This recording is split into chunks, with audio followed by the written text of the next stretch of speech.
And these are figures that have been put out by the government, and people can go to court and sue the government if they don't agree with them. They've already told you that there has been an offset. China and other countries have stepped in to buy some of our products, including the Middle East. So all those exports that were supposed to go to the United States that had begun to pinch us because of the extra tariff and cess, and the losses accrued, have been offset by the purchases by imports from China and other countries' viewers. So there is no net devastating loss. There has been a little bit of a loss, but we are working around it. I think that's that we can take on our chin. We're a big enough economy, especially when it comes to ensuring that our farmers and other important constituents of our nation are not bombarded by a one-sided trade deal, viewers, brokered by this man, Trump. Think about it. Let's move on, because this is an important story, viewers. The Karnataka government has decided to rein in the activities of the Rashtriya Swamsevak Sangh. The state cabinet has decided to frame new rules to regulate RSS activities held on government-owned properties and public roads based on Minister Priyank Kharge's letter to the Chief Minister Siddaramaiah. Days after seeking a ban on the RSS activities in public places, IT and BT Minister Priyank Kharge seeks disciplinary action against government employees having links to RSS. And he goes on saying, viewers, from now on, you cannot do whatever you want in public places or on roads. Whatever you have to do, it has to be done after seeking the government's permission. You cannot walk on the road waving sticks or take out Pattha Sanchalana, which are marches, just by giving information to the authorities. All these things will be part of the rules we are going to introduce. Now, viewers, while Congress is planning to rain on RSS's parade, quite literally, it has no qualms, says the BJP, of counting, or rather courting, the political wing of the banned Islamist terror organization, the Popular Front of India, viewers. In 2024, Congress candidate M. Lakshmana, an aide to Chief Minister Siddaramaiah, publicly acknowledged that the SDPI, which is the political wing of a banned terror organization, had offered tacit cooperation by not fielding a candidate against him in the Mysuru elections. In 2018, Karnataka state elections, viewers, SDPI leader Ilyas Thumbe stated that the party had a covert understanding with the Congress. In 2024, then Kerala Pradesh Congress Committee, acting President M.M. Hassan, refused to reject support offered by SDPI or even admit to its radical roots. Viewers, in this country, it appears that you can court radicals, but you have to cancel a nationalist organization that stands for the unification of India, the uniform civil code that is underwritten by the Constitution and the Supreme Court of this country. Viewers, that UCC is opposed by organizations like the SDPI, something that is in the directive principles of state policy, something that the Supreme Court says India must have. The RSS stands for it, but it is being banned and cancelled because of its negative influence on society, while these organizations that have a separatist mindset and claim that they only want to be governed by their personal laws are given a free run. In fact, viewers, the government of Karnataka has gone out there to try and even lobby to extract some of these people from prison. This is the state of affairs. I want to open this up, and I want to bring in Abhijit Iyer Mitra, and I also want to bring in Syed Asad Abbas. Abhijit Iyer Mitra, what are we seeing here? What you're seeing here is a government that knows it's on its way out in the next election. What we're seeing here is a party leader, their national, well, he's not their president, but he's the forever president no matter how many elections he loses, who's heading for loss after loss after loss, who needs to find a scapegoat. He's found the perfect scapegoat. Like all bullies, he talks to an organization that can't talk back to him. And all the hangers-on know. Everybody knows Mr. Priyank Kharge can't win an election by himself. He needs either Siddaramaiah or DK Shivakumar to win an election. So he has to do the hanger-on thing. What do hangers-on do? They do chaplacy. So he will write what he has to write to show himself. This is how you get up higher up in the Congress. You look at who all Rahul Gandhi surrounds himself with. He doesn't surround himself with a single vote winner. He surrounds himself only with people who tell him what he wants to hear. This is what you're hearing. Okay? It's that simple. There is no need, this is the classic, I forget what razor it is. Never attribute to malice what you can to stupidity. Occam's razor. Yeah. Anyhow, let me just open this up. Mr. Abbas, let me ask you this. Yes, please. It's a common general knowledge question. I'm not going to tax your intelligence too much. Just something that everyone knows. You can tax as much as you want it's like a KBC. It's like a KBC question. Let me ask you. Does the SDPI support? Simple question. Does the Social Democratic Party of India, the political wing of the band Popular Front of India, a terrorist organization, does it support the Uniform Civil Code? Firstly, Mr. RSS, if you allow me to address you, because those are your initials. That's good. Dear Mr. RSS, it's actually not, but go ahead. It's okay. My name is Rahul Siva Sankar. It's not Siva Sankar. It's one word. But it's okay. I'll allow you, sir, to take a dig at me. It's okay. I know that is how conversations begin these days on television. But go ahead. Thank you. Thank you, And I have no problems about it. Go ahead. But I just asked you a question. Does the SDPI support the UCC? Firstly, I think you're not aware of my standoff on SDPI or the I don't care about your stand. I'm asking you. Does the SDPI support? I'm asking you about their stand. See, I'm asking you, do you believe that the SDPI supports the UCC? Yes or no? If you did care about it, my stand on SDPI and PFI has always been to ban. And I care two hoots to what SDPI thinks. I'm no representation of the SDPI or the PFI. Let them take a flying hike. Can I ask you a question? Since you have the same views as a lot of nationalistic Indians, just tell me this. Does the SDPI support the Uniform Civil Code, sir? It does not, which is obvious. It does not. Okay, now just hold your thoughts. Now let me ask you the second question. Now let me ask you the second question. Does the RSS support? Does the RSS support the UCC? RSS, of course, supports the UCC. Okay, now stop. Now let me ask you the third question. What does the Constitution, the directive principles of state policy, say about the UCC? Can you quote the Constitution directive principle?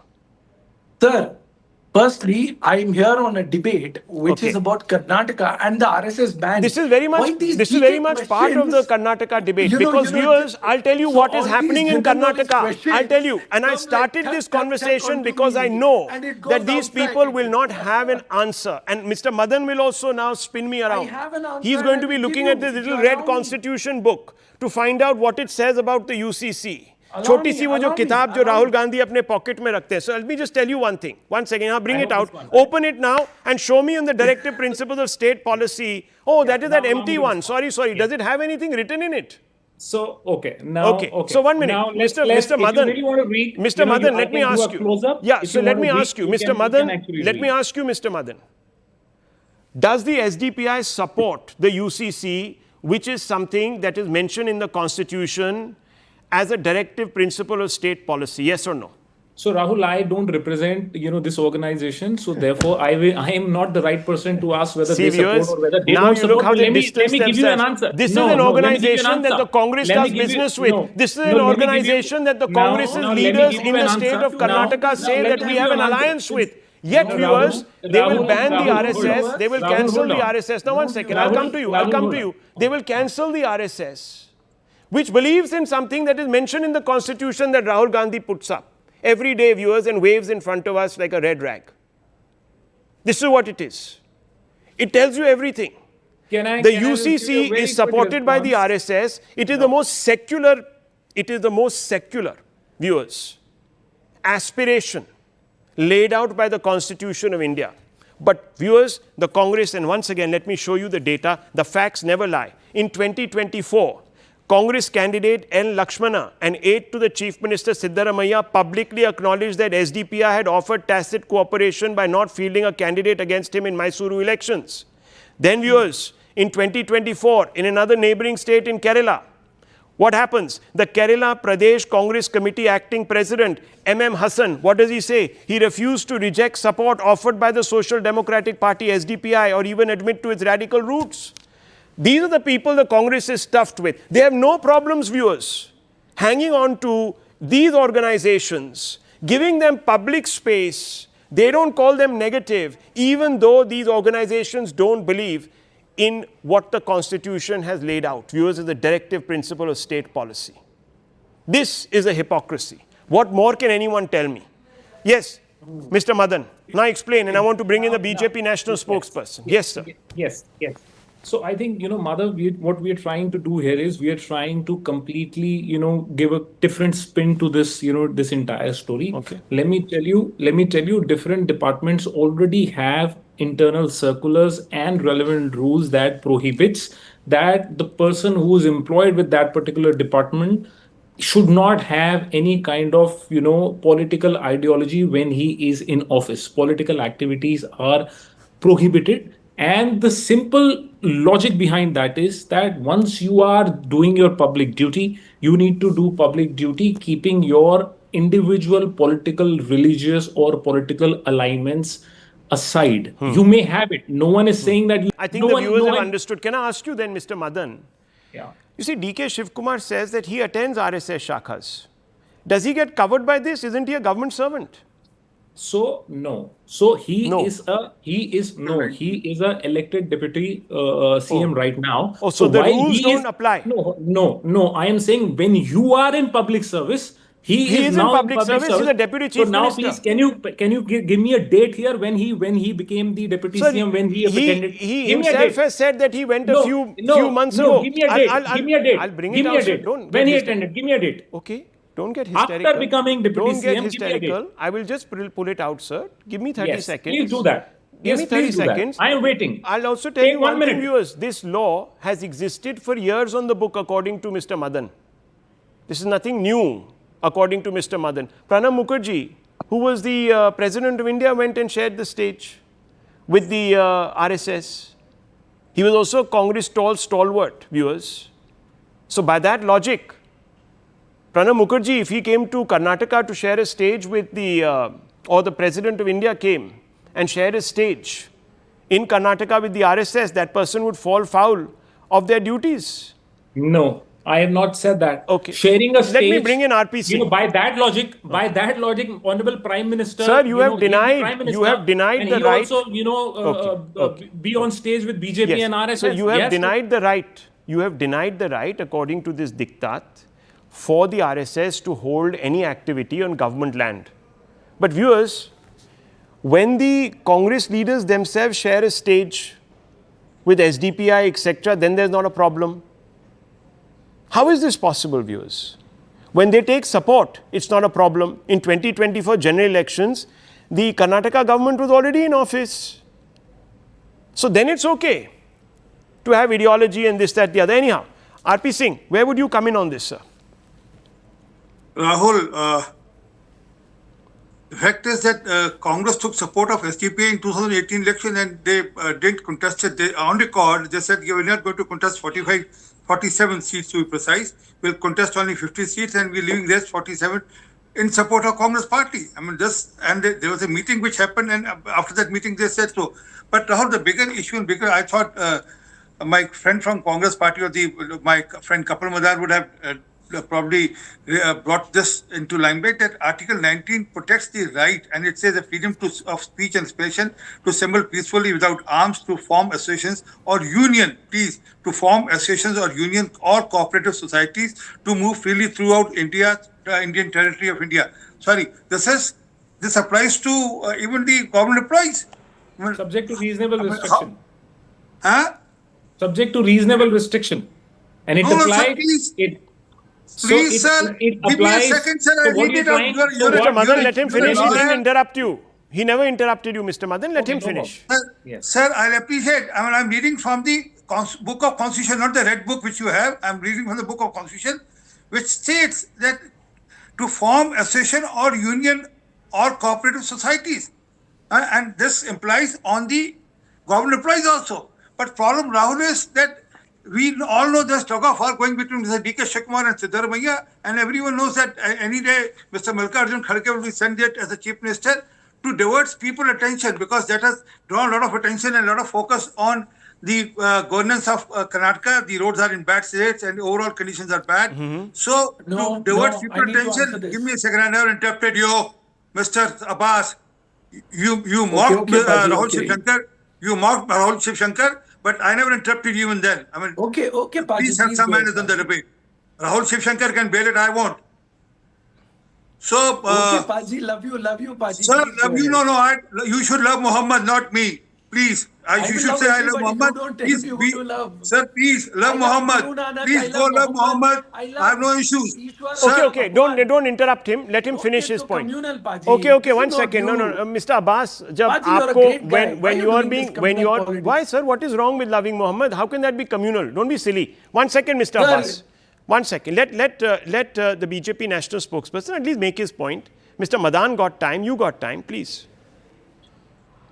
The problem is that I'm showing them the mirror. That's the problem. They can't. One can't see the face in the mirror if there are spots. So make your point. The fact is that there is tug of war going between D.K. Shivakumar and Siddaramaiah, and then it's in public glare now. There are ministers, there are MLAs who are part of the tug of war to divert people's attention. What to do to bring this idea of banning RSS, although it won't stand in the courts also. Anyone can go to court and challenge us in the court also. Okay. But again, I reiterate, Article 19 gives you freedom to form societies, to be part of any association also. And RSS is not a political organization at all.